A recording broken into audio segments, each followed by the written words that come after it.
How's it going? Good morning. Good morning. Live on YouTube and Facebook this morning. So let's go here. We're going to talk about Steve Jobs on creativity. Let's check it out. The article today. All right. I think they're done. Cool. All right. So let's get into our article today. Here's a quote from Rosem Harding. Originality depends on a new striking combinations and ideas. In a beautiful article, there's a link there. If you guys want to check our emails, or if you're not part of the email list, just join the thepositivelifebook.com. You can check out my emails each day I send out. Pretty cool. All right. In a beautiful article for Atlantic, Nancy Anderson, a neuroscientist who has spent decades studying creativity, writes, creative people are better at recognizing relationships, making associations and connections, and sees things in an original way, seeing things that others cannot see. Having too many ideas can be dangerous.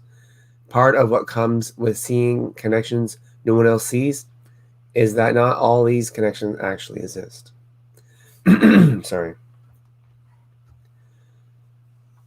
The same point offered by James Webb Young, who many years earlier wrote, an idea is nothing more or nothing less than a new combination of old elements, and the capacity to bring old elements into new combination depends largely on the ability to see relationships. Cool. A lot of creative luminaries think about creativity in the same way. Steve Jobs had a lot to say about creativity. In Steve Jobs, in his own words, his book, editor George Brim draws on more than 30 years of media coverage of Steve Jobs in order to find Jobs' most thought-provoking insight on many aspects of life and creativity.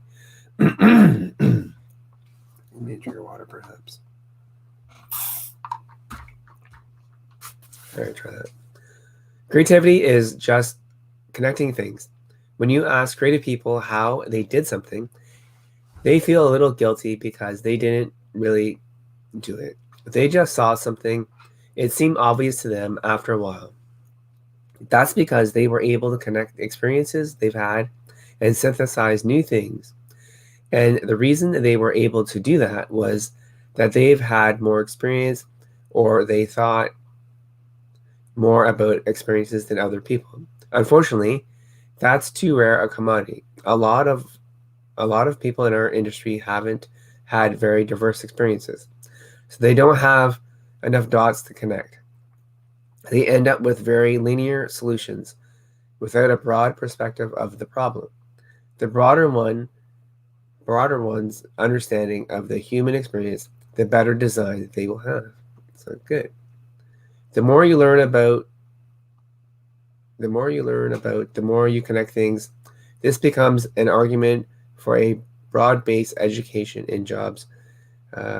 2005 commencement address to the class of Stafford. What he thought about. Sorry. Job makes the case for learning things that at the time may not offer the most practical benefit. Over time, however, these things add up to give you a broader base of knowledge from which to connect ideas. Throughout the campus, every poster, every label, on every drawer, it was beautiful hand calligraphy. Because I had dropped out and didn't have to take the normal classes, I decided to take calligraphy class to learn how to do this.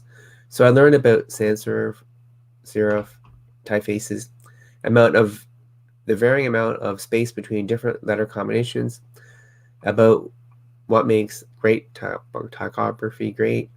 It was a beautiful, historic, artistical, subtle way in that science can capture, and I found it fascinating. None of this had even a hope of any practical application in my life. But 10 years later, when we were designing the first Macintosh computer, it all came back to me. While education is important for building up a repository for which you can connect things, it's not enough. You need a broad life experience as well.